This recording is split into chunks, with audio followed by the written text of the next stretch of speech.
So culture is defined as a set of shared attitudes, values, and goals and practices that characterize an institution or organization. And we all have company culture, and sometimes we're proud of it and sometimes we're not.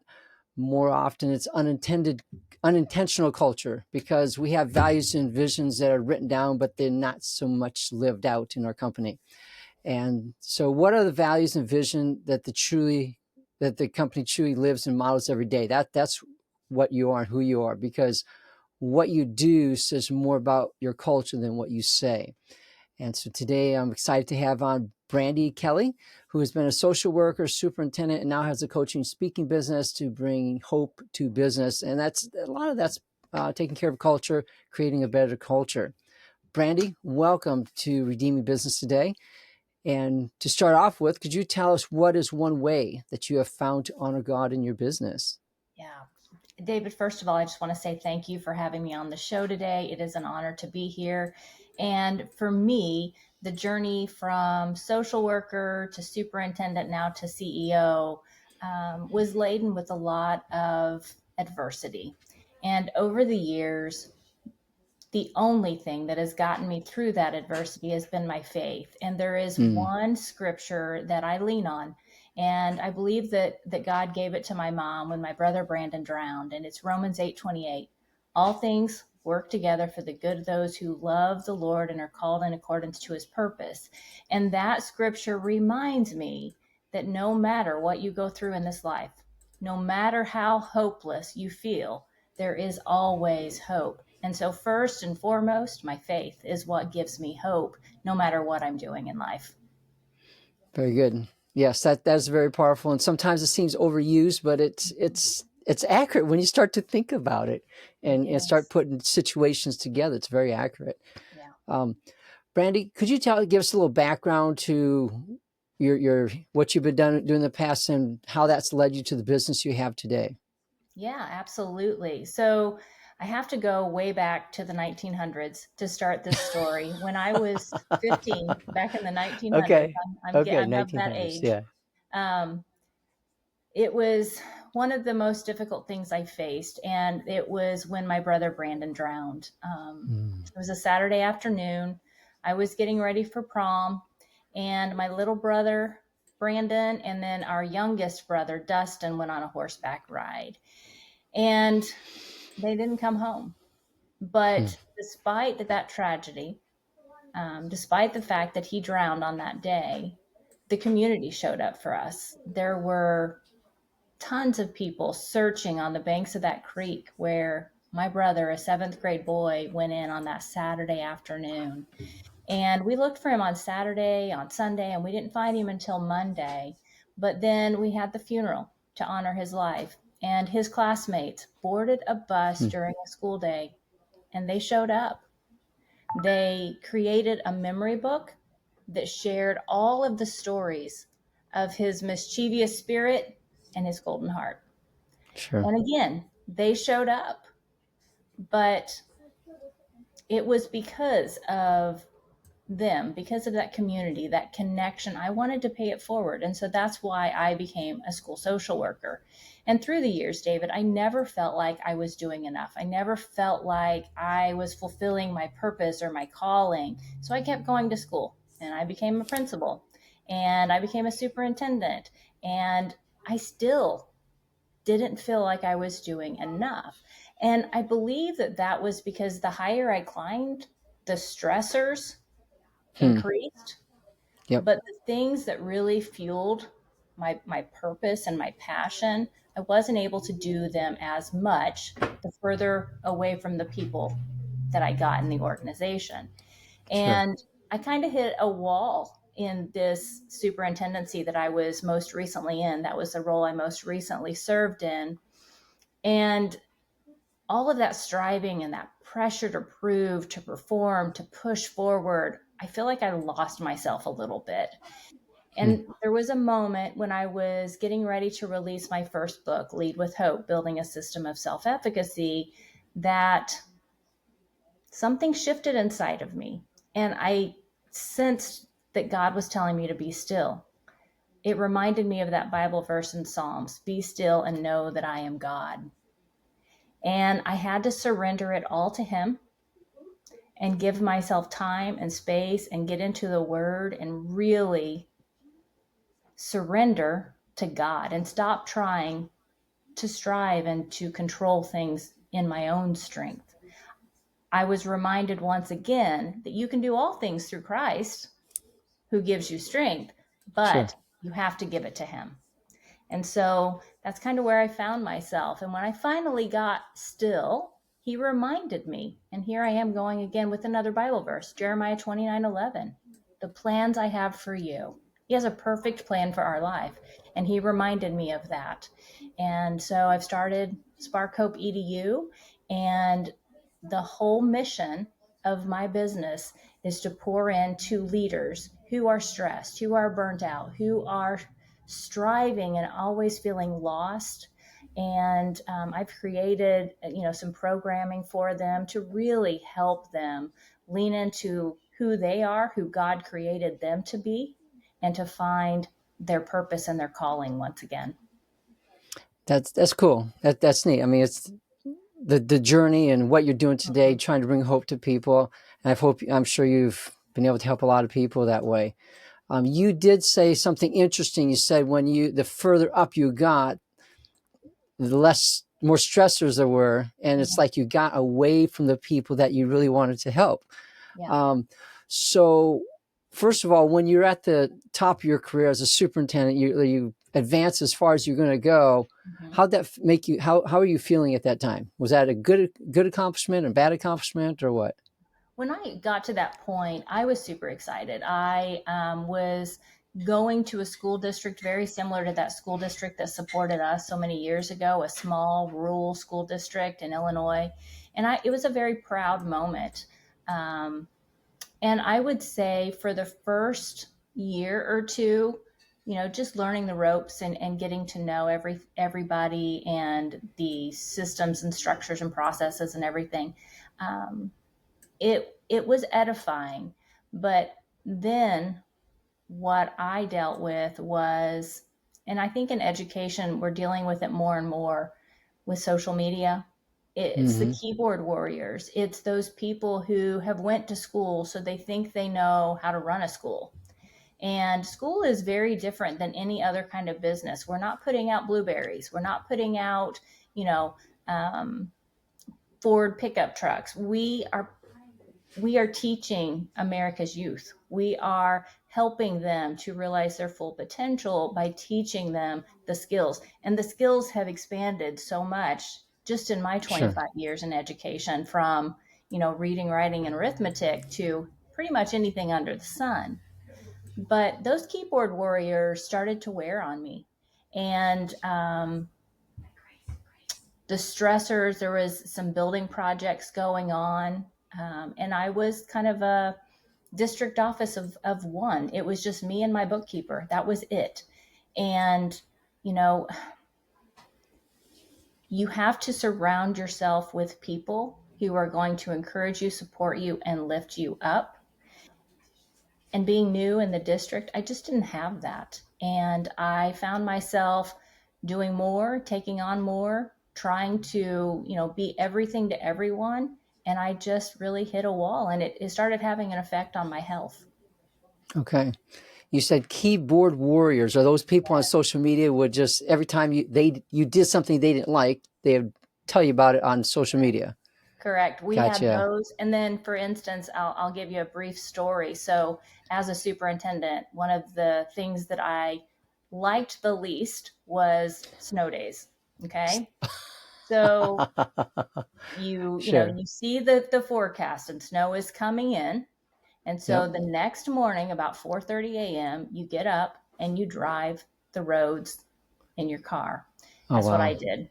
And I made a decision. I consulted with all the area superintendents and I made a decision. I either had Mm-hmm. school or I canceled school based on what I knew at that time. And Sure. I tried to be in sync with the area superintendents as well. So we were all on the same page. But one day in particular, I got to the office and I can't remember if I called school off or I had school, but I got a scathing email from a parent that said, because of the decision you've made, I am I am certain that you do not care about kids, and you definitely don't care about my kid. So I can't believe you're doing this kind of thing. And those are the Yeah. things that we're getting more and more in education, just hateful, nasty. And that's a really watered down approach, Sure. a really watered down version of Yep. the Yep. email that I received. But, just critics, no matter what decision you make. And the thing about leadership is you're going to have critics no matter what the decision you make. So, you know, Yeah. my role now is to help equip the people that are in leadership to reframe that, to put that in perspective, and to lead from their values and who they are. And I think that's how we find the most fulfillment in our jobs. Totally agree. Because, if you would cancel and then you have all these people like, the roads aren't that bad, why are you canceling? So you're going to get hit either way Either with way. all that stuff. Yeah. But yeah, and that's key to gather information, make a Mhm. decision, and go. And yeah, people under you really need to understand that you're not perfect. You're going to make bad decisions. You're going to make good decisions, but just be Yeah. quiet and go along. I've been in both sides, so it's I understand that. Um, so was there a particular one thing that happened that really made you make that shift, or was it just a culmination of all these little things that made you make the shift to the journey of hope and to start a different business? Yeah, I kind of started the endeavor on Spark HOPE EDU a couple of years before I departed my superintendent role. I was doing a little bit of speaking, a little bit of coaching for the Illinois Principals Association, and with the plans of building this and doing it more in retirement than Gotcha. launching it, now. But there were a few things. I talked about my brother Brandon drowning. He was 13 when he drowned. My mom, she was 44 when she died of cancer. Mm, And then my dad was 60 when he was diagnosed with Parkinson's. And this job was starting to affect my health. You only get one chance at this thing yeah. called life. And so I think, yes, there was a lot of little things that built up over time. But if I could point to any one singular thing, it was the fact that it was it was taking a toll on my health. And I was done. I was done doing something that didn't bring satisfaction, didn't bring fulfillment, didn't cause me to feel like I was fulfilling the purpose God had for me in my life. I was done with that. And I was ready to start a new chapter in my life and really lean in to the things God gifted me with so that I could help other people. Because that's why we're here, to love God first and then love people and serve all. And yes, you can do that in any job that you do. But I think when you lean in to your purpose and your passions and your calling, you're equipped to do something that only you can do in this world. And I decided it was time to do that now. Okay. Very good. No, that's neat that you're able to pick that out. Because yes, health is one of those things people sacrifice to Right. get ahead in life. Um, so transition to what you're doing today. Mm-hmm. If I'm a leader stressed out with my business, where do I start? If I work with you, I'm stressed out and all these things. What's the first step? What do I Yeah. do? I would say the first step is to contact me. And I have what I call the Hope Fueled Leadership Kickstart. And it is a short term, powerful, one on one private coaching experience that I just walk you through key assessments. As the expert, I guide you through those key assessments and I help you clarify your vision. I think as leaders, sometimes we get caught up in all the tasks and we lose our vision. So by doing these key assessments, I help you to gain back your vision, gain confidence in your decision making, um, create systems and structures and processes that foster connection and community, and just get a clear roadmap to maximize your resources, your connection with your people, and your impact in your organization. Okay. Yeah, no, that sounds like a good starting point, and hopefully we can get us some links we can put in the show notes for afterwards. We've been talking about culture a little bit as well in other episodes. I kind of like to talk about that a little bit. You talked about having a culture of hope. Yes. How would you describe that? I mean, how would you describe a culture of hope in a business? A culture of hope in a business is one where you foster that idea of possibility and that there is a brighter future, and the way that we do that is by investing in our people. That's where it starts, because Dale Carnegie, in his book How to Win Friends and Influence People, he says people need two things.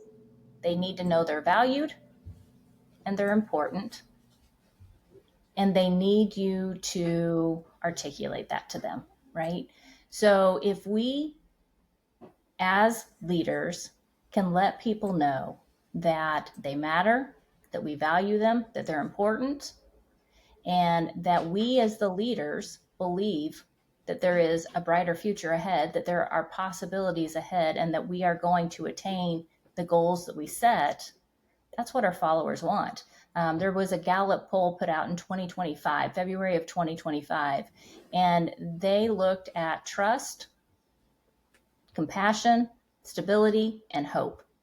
And of all four of those, hope led the way, because followers want their leaders to have hope. And, Napoleon Bonaparte says leaders are dealers in hope. That's what our people want right now. They want to know that there is something better, because there's so much uncertainty in our world. And I think hope kind of encompasses all of those other three components. A hope dealer, a leader who is a hope dealer and sees that possibility, they're going to foster trust with the people that they lead. They're going to be compassionate and connect and care.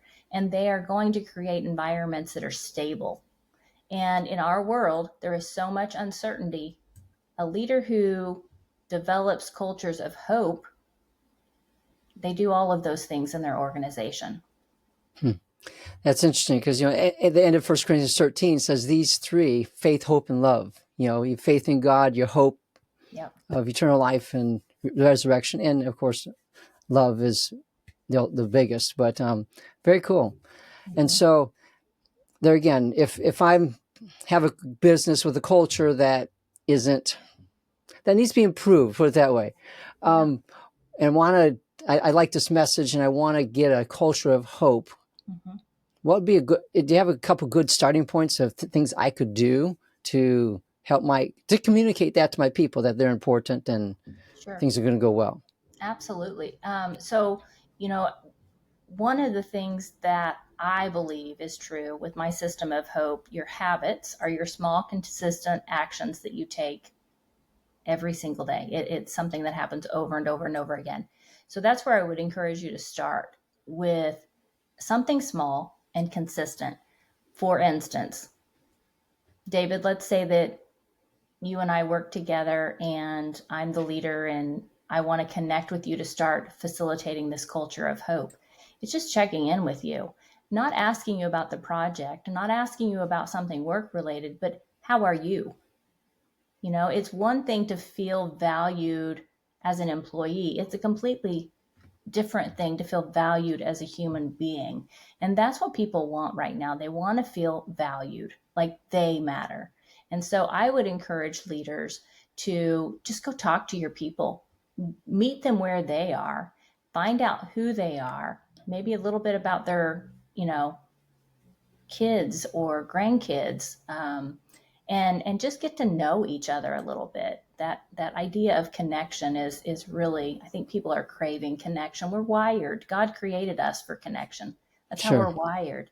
So I would start there. And then if you wanted to investigate something a little bit more broad or more massive, we at Spark HOPE EDU do what I call a cultural assessment, where we go into the organization and we interview the people and we find out what do they think about the organization. While I was a superintendent, we did that in my school district, and the evaluator asked If I were a parent moving into this district and you were talking to me about this school district, would you recommend that I send my kids here? Would you recommend that I work here? And just gathering that data to identify the strengths, the weaknesses, the opportunities, and the threats, gathering that information, and then bringing it back in a comprehensive report with recommendations for improvements specific to a system of hope is how we guide organizations to implement that culture of hope. Okay. No, those are very good. And I've seen the good and bad of those in all the places I've been at, and how when people come, when the leaders come out and just talk to the people, even just say hi or whatever, Right. yeah, it means a lot to the people. And even if you know their name, I don't know, you know the Yeah, names of people. absolutely. Yeah. And yeah, and I can't imagine some of the places I've been at that they would want 360 degree and interview all the people. It's like they probably don't want to hear what they have to say because it's not good, some of these places. But yeah, that's honestly, that's, if you have a desire to change, that's probably the beginning part there too. Just the desire to change too. But then we're lost sometimes that, Yeah. what do we do first? What do we do second? Yeah. But yeah. Well, and David, you know this and I know this, but if you have a desire to change, change starts with me. So the very first Absolutely. step is, again, going back to that hope fueled leadership kickstart, because you have to lead yourself well before you can lead others well. And that's kind of the summation of what that's intended to do, is to really get to know your fears, your motivations, your desires, your blind spots, and lead yourself well. When there's issues in an organization, our tendency is to blame, to shame, but we really need to look in the mirror and first evaluate, what is my role in this?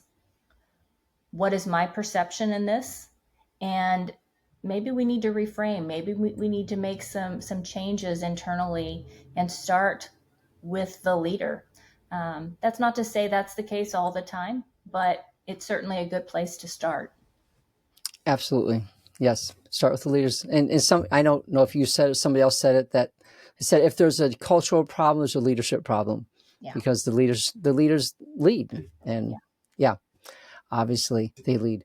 But yeah, our time's running short here. I'm just trying to wrap things up. What is one simple way that we can begin to apply what we have talked about today in our life? We've talked about a lot of different things. Is there one way that we can just start to, as an employee or as an owner, to direct our culture more to a hopeful based culture? Right. Yeah. So each week I put out a newsletter. It's called Lead from the Spark. And today I sent an email and I titled it a quick spark. It's just a quick spark. And I reminded people in that quick spark that we are going to have adversity. You know, there's going to be customers, parents, students, maybe colleagues who get upset and they yell at us. They react. They push our buttons. And we have a choice. But the first thing that I believe we should do is practice the pause. Take a step back, take a deep breath, calm yourself, because a leader who brings calm brings that stability to the organization. And if you can practice that pause in those tense moments when emotions are high and people are escalated, and you bring the calm as the leader, then I think that is a good place to start as you are beginning to infuse hope in your life and in your leadership and in your culture at your organization. And that's something you can do today, starting today. That's a very good one-liner. Yeah, start with the pause. Absolutely. Brandi, thank you so much for your time, encouragement today. I know there's lots of things else we could talk about, but our time's up right now. Friends, your next steps to put into practice what you've heard is check out the show notes for some links and sites and contact information to get to know Brandi a little bit more and the things that she has to offer. And then also sign up for our newsletter to receive Bible verses for business success that delivered right to your inbox to read, apply, and be inspired by. And finally, remember, your business represents the great God you serve. So build a business worthy of God's name and in a way that honors him. Bye for now.